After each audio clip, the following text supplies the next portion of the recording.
Today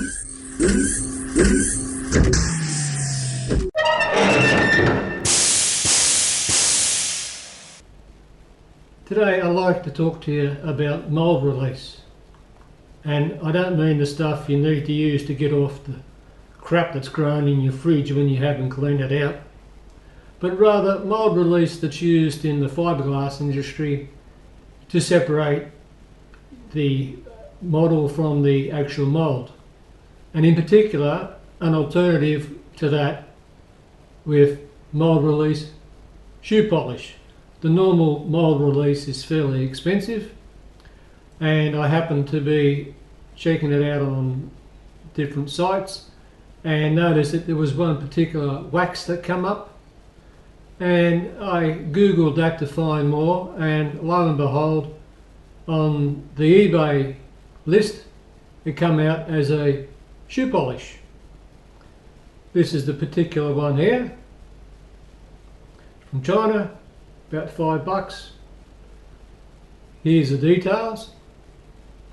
Now, the reason I got that is if you've been a loyal follower and subscriber, you would have watched my other video, No Mess Fibreglass, when I showed you how I made this cover for the CNC4A SX3CNC Mill, and it was used there.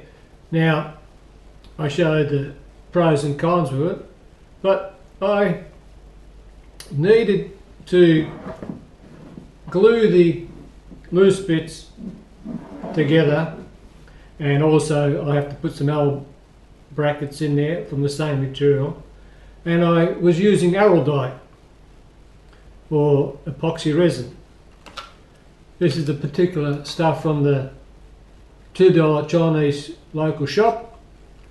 And a tip with that is sometimes the resin tends to flow a lot more difficult than the colourless, and you're trying to push these two down and one flows, one doesn't, and then all of a sudden you push your finger and you've got a big blob of glue that you didn't need. So what I do is I cut the two levers apart, and then I can, with that one that's hardest to push down, I push that down first to get the amount, and then I just have to push the next lever down until they then become level. So it's just the same as if it's joined, but it's a lot easier. So that's a tip if you're using this type of syringe.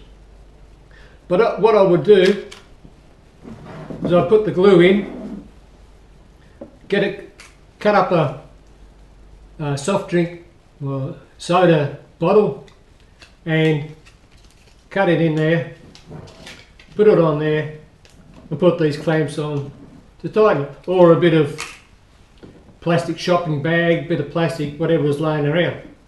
Some boards, if I used a board to keep it straight, I'd wrap the board in a plastic bag and clip that.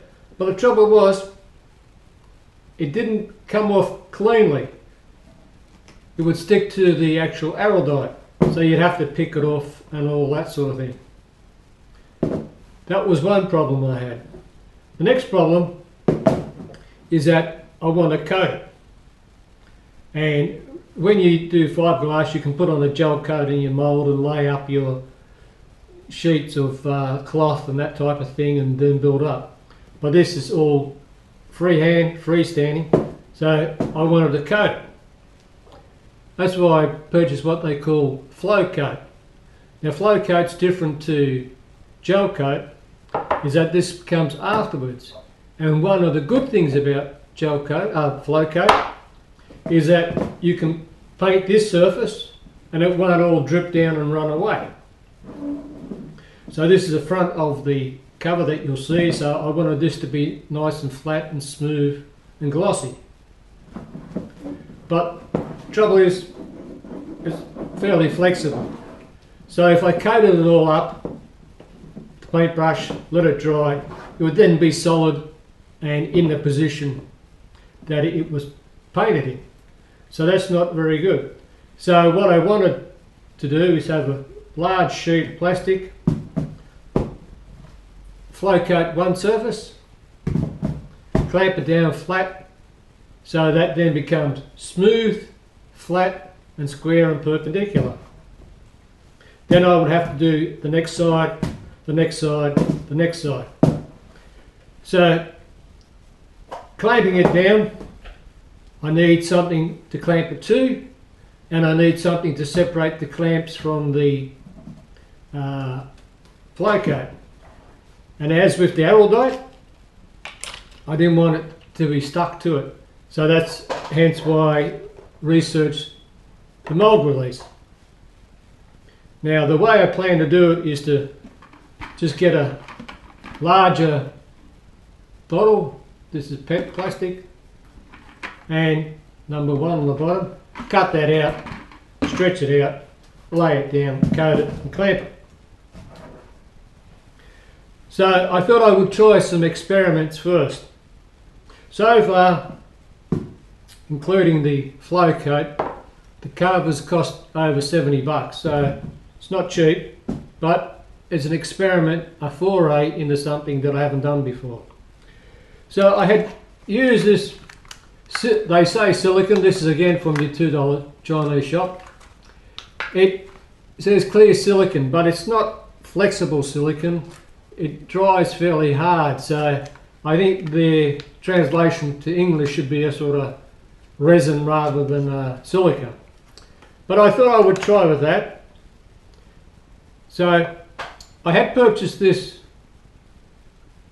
shoe polish, and then researching the ingredients, I then noticed that Kiwi also uses the same wax in its shoe polishes. So I thought for $5 or $6 what this cost, I would see if the local Kiwi area was cheaper. So I come across this particular brand.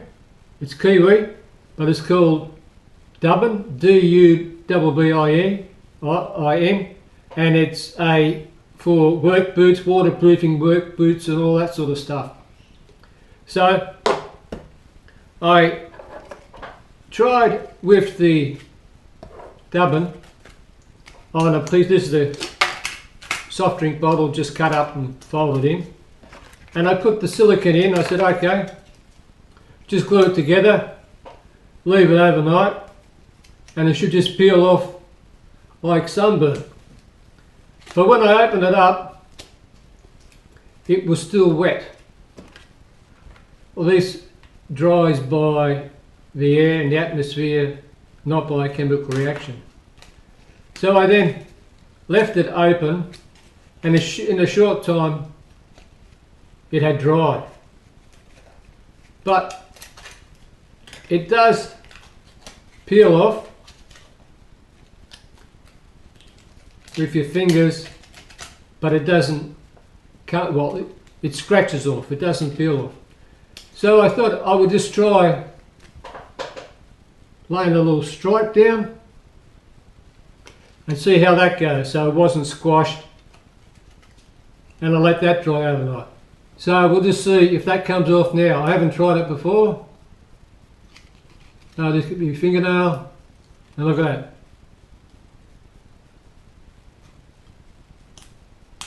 Peels away nicely.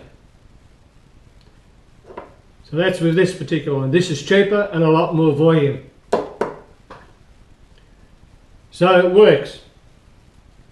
So if you watch any of my other videos, such as the polymorphic thermoplastic injection moulding, which is a mouthful, you could even perhaps just give a slight lick with that. So I thought, okay, that works fine with the silicone. But I wanted to try with the araldite. So I then prepared this test specimen. This has not been opened yet. I don't know what the results are going to be. It'll either work or it won't work. As soon as I opened it, they have sprung open.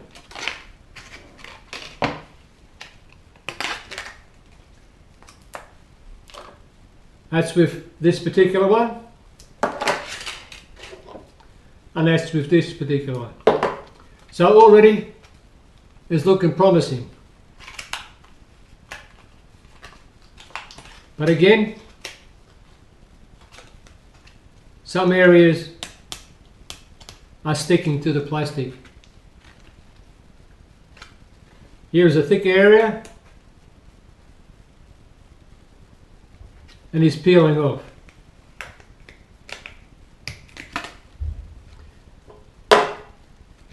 So that's semi-successful.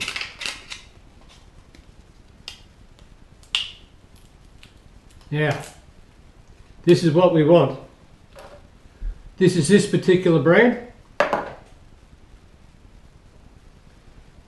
And it's coming off like sunburn.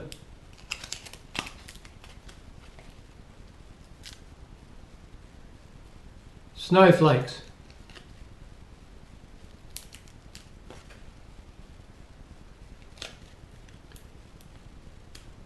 There's a thicker section.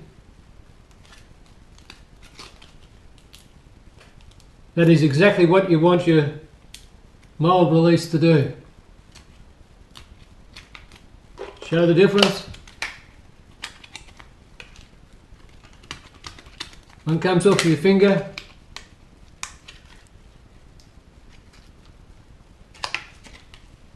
One doesn't. See if we can get a lip under it. That's still very greasy here on the fingers to hold it. So,